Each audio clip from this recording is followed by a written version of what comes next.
Hormuz पर पाबंदी लगाने वाले ईरान ने एक और समुद्री रास्ते को निशाना बनाने की चेतावनी दे दी। ईरान की तस्नीम न्यूज एजेंसी की एक रिपोर्ट में कहा गया कि कहा जाता है न्यूज एजेंसी ईरान की आईआरजीसी सेना से जुड़ी है। उसकी रिपोर्ट में बताया गया कि अगर ईरान के खिलाफ जमीन के रास्ते ऑपरेशन शुरू किया गया, जमीन पर ऑपरेशन शुरू किया गया, तो ईरान की सेना युद्ध में नया मोर्चा खोल देगी, लाल सागर वाले समुद्री रास्ते का मोर्चा खोल देगी। हॉर्मूज गलियारे पर कब्जा जमाने वाला ईरान लाल सागर यानी दूसरी तरफ के रास्ते पे भी जहाजों का निकलना मुश्किल कर सकता है, यह चेतावनी दी गई। यह रास्ता एशिया और यूरोप को जोड़ने का सबसे अहम रूट है। ईरान की तरफ से उस रास्ते में भी रोड़े अटकाने की चेतावनी दी गई। ऐसे समय पर दी गई जब अमेरिका ने संकेत दिए कि वो ईरान में ग्राउंड ऑपरेशन शुरू कर सकता है। उसके सैनिक जमीन के रास्ते ईरान में घुसकर हमले कर सकते हैं। इसीलिए ईरान का गुस्सा सातवें आसमान पर पहुंच गया। उसने साफ कह दिया कि अमेरिका ने ईरान की धरती पर सेना उतारने की गलती की तो यह गलती उसे बहुत भारी पड़ेगी। ईरान की तस्नीम न्यूज एजेंसी है, उसने जानकारी दी कि वहां की सेना दुश्मन के हर हमले का मुंहतोड़ जवाब देने के लिए तैयार है। ईरान में चल रहा युद्ध भले ही 1 महीने के करीब पहुंच चुका है, लेकिन इस लड़ाई में सिर्फ आसमान और समंदर के रास्ते ही हमले किए गए हैं। न तो अमेरिका के सैनिक ईरान की धरती पर उतरे हैं, न ही इजराइल के सैनिकों ने वहां जमीन पर कदम रखा है। ईरान भी अपने ड्रोन और मिसाइलों के दम पर जवाबी हमले करता आया, लेकिन अमेरिका ने जब पश्चिम एशिया में अपनी खतरनाक मरीन यूनिट भेज दी तो उस चर्चा ने जोर पकड़ लिया कि वो ईरान में जमीन के रास्ते भी हमले शुरू कर सकता है, क्योंकि अमेरिका की मरीन यूनिट का काम ही यही है कि वो समुद्र के रास्ते जमीन पर हमला करती है। नौसैनिक है लेकिन फिर जमीन पर जाते हैं। यूनिट दुश्मन के इलाके में घुसकर तबाही मचाने में माहिर मानी जाती है। इसलिए कहा जाता है कि जब भी अमेरिका को किसी दूसरे देश में घुसकर हमला करना होता है तो वहां सबसे पहले मरीन यूनिट के जवान ही उतारे जाते हैं और वो हर खतरे को मिटाते हुए रास्ते को साफ कर देते हैं ताकि अमेरिका के दूसरे सैनिक वहां से फिर घुस सके। खबर है अमेरिका की मरीन यूनिट करीब 2200 जवान किसी भी वक्त पश्चिम एशिया में पहुंच सकते हैं। अमेरिकी अखबार द वॉल स्ट्रीट जर्नल की एक रिपोर्ट में यह जानकारी दी गई और उस रिपोर्ट में इस बात की भी आशंका जताई गई कि अमेरिका ईरान के खार्क द्वीप पर कब्जा जमाना चाहता है। वो द्वीप जहां कुछ दिन पहले अमेरिका ने हवाई हमला कर खलबली मचा दी थी। खार्क द्वीप ईरान के सबसे बड़े तेल भंडार का केंद्र है। इसी के जरिए ईरान पूरी दुनिया में अपने लगभग 90% तेल की सप्लाई करता है। फारस की खाड़ी में यह मौजूद है। ईरान के तट से 25 किलोमीटर दूरी है इसकी। छोटा है बहुत, लेकिन ईरान की इसमें जान बसती है एक तरह से, क्योंकि खार्क द्वीप पर बड़े बड़े टैंक मौजूद हैं। ईरान के अलग अलग इलाकों से आने वाला कच्चा तेल उनमें जमा किया जाता है, बाद में उस तेल को जहाजों पर लोड करके पूरी दुनिया में भेजा जाता है। इसलिए खार्क द्वीप को ईरान की अर्थव्यवस्था की रीढ़ कहा जाता है। उसे कोई नुकसान पहुंचा तो ईरान की तेल से होने वाली कमाई ठप हो सकती है। अमेरिका ने वहां कुछ दिन पहले बमबारी की थी, हालांकि उस हमले में तेल टैंकों को कोई नुकसान नहीं पहुंचा था। ईरान के सैन्य ठिकानों को तहस नहस करने का दावा किया गया था। हमले में इस द्वीप पर मौजूद उस हवाई पट्टी को भी नुकसान पहुंचा था, ऐसी जानकारी मिली थी, जहां ईरान की सेना के विमान उतरते थे। उस हवाई पट्टी को अमेरिका, और यह भी आशंका जताई गई कि अमेरिका की मरीन यूनिट के जवान खार्क द्वीप पर हमला कर सकते हैं और उसे अपने कंट्रोल में ले सकते हैं। द वॉल स्ट्रीट जर्नल की रिपोर्ट में दावा किया गया कि अमेरिका की मरीन यूनिट आइलैंड पर मौजूद हवाई पट्टी की मरम्मत भी कर सकती है ताकि विमानों के जरिए फिर अमेरिका के सैनिक और उसके हथियारों को आसानी से खार्क द्वीप पर उतारा जा सके। वो हवाई पट्टी जो उन्होंने तहस नहस कर दी थी उसको मरम्मत करके फिर अमेरिका के जहाज वहां उतारने की तैयारी हो सकती है। अगर अमेरिका ने खार्क द्वीप पर पैर जमा लिए तो उसकी सेना ईरान में घुसकर ऑपरेशन शुरू कर सकती है, ऐसा माना जा रहा है, क्योंकि खार्क द्वीप से ईरान की धरती सिर्फ 25 किलोमीटर की दूरी पर है, मेनलैंड जो है। इसी खतरे को बढ़ता देख ईरान भी अलर्ट हो गया। उसने खार्क आइलैंड की सुरक्षा बढ़ा दी। ईरान ने इस द्वीप के चारों तरफ लैंड माइन यानी बारूदी सुरंगें बिछाने की भी योजना बना ली, ऐसे दावे किए जा रहे हैं, ताकि अमेरिका की मरीन यूनिट को वहां घुसने से रोका जा सके। ईरान ने चेतावनी दी कि अमेरिका ने खार्क द्वीप पर नजर गड़ाई या ईरान की धरती पर सैनिक उतारे या ये सब उसका बेवकूफी भरा कदम होगा। तस्नीम न्यूज एजेंसी जो ईरान की है, जो कहा जाता है कि आईआरजीसी सेना की न्यूज एजेंसी है, उसकी तरफ से कहा गया कि अगर अमेरिका ने ऐसा कदम उठाया तो ईरान की सेना बाबल मंदीब गलियारे से भी जहाजों का निकलना मुश्किल कर सकती है। बाबल मंदीब कहां है?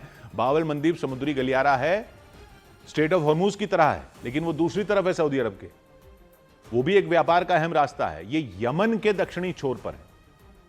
एक तरफ स्ट्रेट ऑफ हॉर्मूज है, दूसरी तरफ ये है।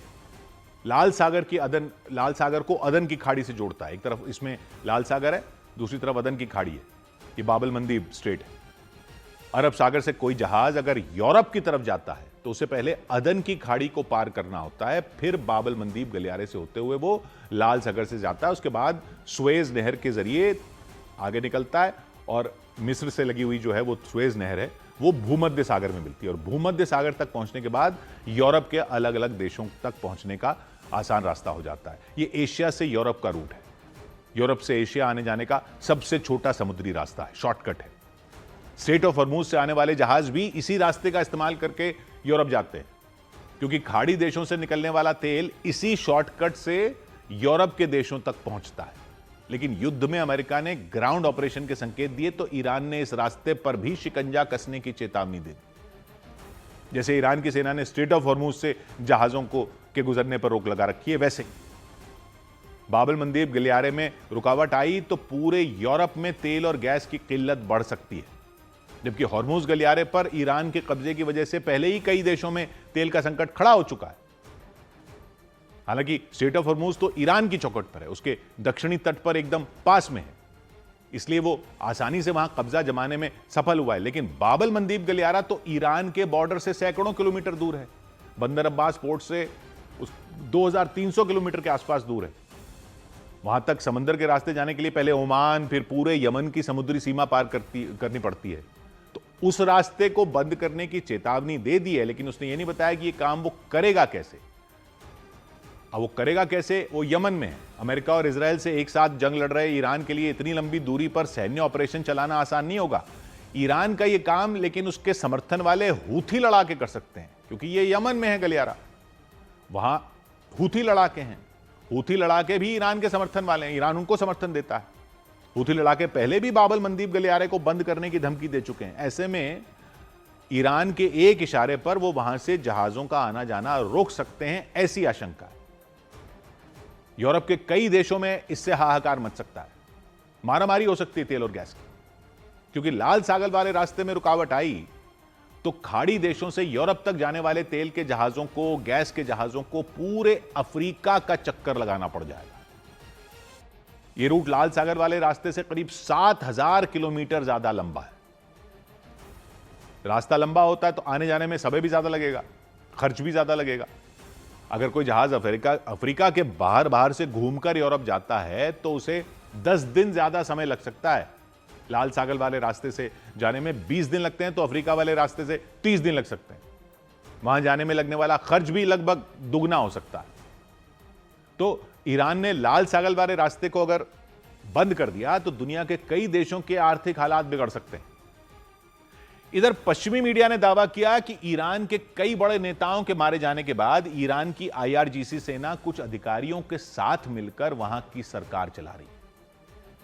अमेरिका और इजराइल ने जंग के पहले ही दिन हवाई हमले कर दिए थे तो ईरान के सुप्रीम लीडर मारे गए थे, बड़े मंत्री मारे गए थे, अधिकारियों को मार गिराया था। मुश्तबा खामनेई को उसके बाद ईरान का सुप्रीम लीडर बनाया गया। लेकिन ईरान की सरकार कौन चला रहा है? तो दावा है कि मुश्तबा खामनेई नहीं बल्कि IRGC सेना और कुछ बड़े अधिकारी चला रहे हैं ईरान की सरकार। सबसे बड़ा नाम वहां के विदेश मंत्री अब्बास अरागची का लिया जा रहा है। अब्बास अरागची युद्ध के दौरान ईरान के पक्ष को दुनिया के सामने रखते आए हैं, वो विदेश मंत्री हैं। जंग के दौरान कई बार ईरान की जनता के बीच भी नजर आए हैं। अब्बास अरागची फिनलैंड और जापान में ईरान के राजदूत भी रह चुके हैं, इसलिए उन्हें विदेश नीति का अच्छा खासा अनुभव है।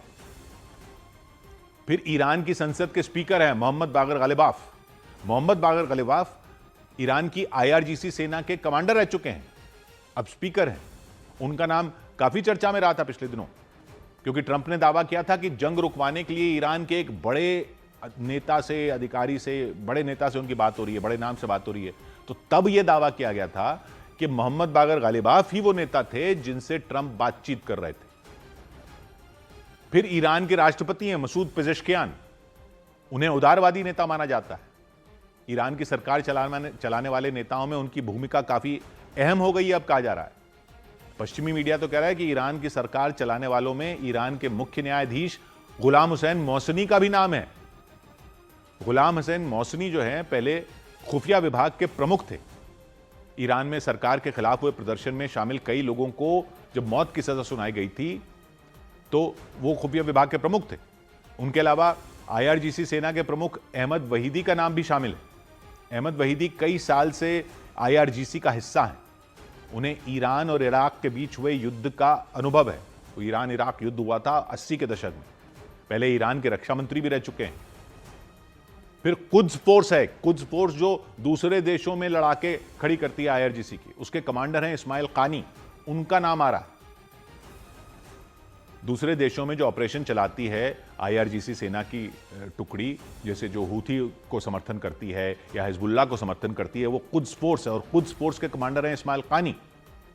इस्माइल कानी ने 2020 में कुद्स फोर्स की कमान संभाली थी। खुखार कमांडर माने जाते हैं कुद्स फोर्स के वो। आयतुल्लाह अली खामनेई की मौत के बाद ये सभी नेता मिलकर ईरान की सरकार चला रहे हैं, ऐसे दावे किए जा रहे हैं। छोटे छोटे फैसले ये लोग ले रहे हैं। अमेरिका और इजराइल के खिलाफ छिड़ी जंग में पर्दे के पीछे से अपना दिमाग ये लोग लगा रहे हैं।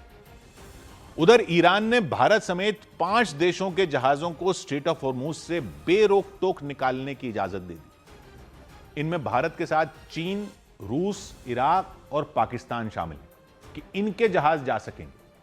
ईरान के विदेश मंत्री अब्बास अराक्ची ने बताया कि उन देशों को हॉर्मूज गलियारे से गुजरने की अनुमति दी जा रही है जिन्हें ईरान अपना दोस्त मानता है। संयुक्त राष्ट्र के महासचिव एंटोनियो गुतरेस की अपील के बाद यह फैसला सामने आया।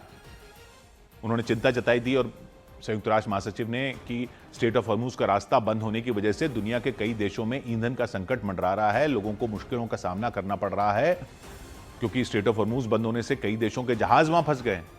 कच्चे तेल और गैस की कीमतें तेजी से बढ़ गई हैं। एशिया, यूरोप, सब जगह हाहाकार मचा है। तो ईरान की तरफ से बड़ा बयान इस पर सामने आया कि भारत समेत 5 देशों को अनुमति दे दी गई है। भारत के साथ चीन और रूस के जहाज स्ट्रेट ऑफ हॉर्मूज से सुरक्षित निकल सकते हैं और इराक और पाकिस्तान को भी ईरान ने इजाजत दे दी कि उनके जहाज भी स्ट्रेट ऑफ हॉर्मूज को बिना किसी रोक टोक के पार कर सकते हैं। इन 5 देशों को ही यह परमिशन दी गई है। जारी किया गया बयान ईरान की तरफ से कि उसके दुश्मन देशों के लिए हॉर्मूज का रास्ता बंद ही रहेगा, यानी वो अपने दुश्मन देशों के जहाजों को वहां से गुजरने नहीं देगा। ईरान ने अनुमति देने के साथ ही अपनी कुछ शर्तें भी रखी हैं, ऐसी भी बातें सामने आ रही हैं। जहाज निकालने के लिए सुरक्षा नियमों का पालन करना होगा, ऐसी शर्त है। ऐसा सामने आ रहा है कि स्ट्रेट ऑफ हॉर्मूज का रास्ता पार करने से पहले जहाजों को ईरान के अधिकारियों से संपर्क करना होगा, तभी वो जहाज वहां से लेकर जा पाएंगे। इधर इजराइल के एक अखबार के मुताबिक ट्रंप ने पिछले हफ्ते नेतन्याहू के एक प्रस्ताव को ठुकरा दिया था। क्या प्रस्ताव था वो? नेतन्याहू ने ट्रंप को प्रस्ताव दिया था कि वो ईरान की जनता का सहारा लेकर वहां की सरकार को गिरा सकते हैं, लेकिन ट्रंप ने नेतन्याहू के इस प्रस्ताव को ठुकरा दिया था, ऐसा दावा किया जा रहा है। उन्होंने कहा कि अगर उन्होंने ईरान की जनता को उकसाया, वो सड़कों पर अगर आ गई, तो ईरान की आईआरजीसी सेना वहां खून की नदियां बहा देगी। तो इसी डर से ट्रंप ने नेतन्याहू की बात नहीं मानी, ऐसा दावा किया गया। उन्होंने नेतन्याहू का प्रस्ताव ठुकरा दिया। ये द टाइम्स ऑफ इजराइल के मुताबिक ये बातचीत, टाइम्स ऑफ इजराइल का अखबार है, ये बातचीत 17 मार्च को ये हुई थी। इजराइल ने हवाई हमले कर ईरान के कई बड़े मंत्रियों और अधिकारियों को तो पहले ही मार गिराया था। सुरक्षा प्रमुख अली लारीजानी को भी मार गिराया था। तो उस वक्त नेतन्याहू ने ट्रंप को फोन किया था। ऐसा कहा जा रहा है कि कई बड़े अधिकारियों के मारे जाने से ईरान की सरकार में हाहाकार मचा हुआ है, सरकार कमजोर पड़ गई है। तो नेतन्याहू ने ट्रंप से कहा कि ईरान की सरकार को गिराने का अच्छा वक्त यही हो सकता है और इस मौके का फायदा उठाना चाहिए और ईरान की जनता का सहारा लेकर वहां की सरकार को गिराने का यह सही वक्त है। लेकिन अखबार की रिपोर्ट कहती है कि ट्रंप ने नेतन्याहू की बात से इनकार कर दिया, उनके सुझाव से इनकार कर दिया। एक दिन का इंतजार करने की उन्हें सलाह दी, क्योंकि नेतन्याहू ने ट्रंप को 17 मार्च को फोन किया था और 18 मार्च को ईरान में पर्शियन फायर फेस्टिवल मनाया जाने वाला था नौरूज से पहले। तो उनके नए साल नौरूज से एक दिन पहले ये फायर फेस्टिवल मनाया जाता है। ट्रंप ने कहा था कि अगर इस त्योहार को मनाने के लिए लोग सड़कों पर इकट्ठा हुए, उस वक्त उन्होंने ईरान की सरकार के खिलाफ अगर प्रदर्शन किए तो वो इस मौके का फायदा उठा लेंगे। लोगों को ईरान की सरकार के खिलाफ उकसाने का वो मौका होगा जब इस फेस्टिवल में, त्योहार में लोग बाहर निकलें और सरकार के खिलाफ नारे लगाएं या प्रदर्शन करें, तब सरकार गिर सकती है। लेकिन 18 मार्च को जब यह त्योहार मनाया गया तो सरकार के खिलाफ कोई प्रदर्शन हुआ ही नहीं, ऐसा कुछ दिखा ही नहीं, ऐसी कोई खबर ही नहीं आई, सब कुछ शांत से हो गया।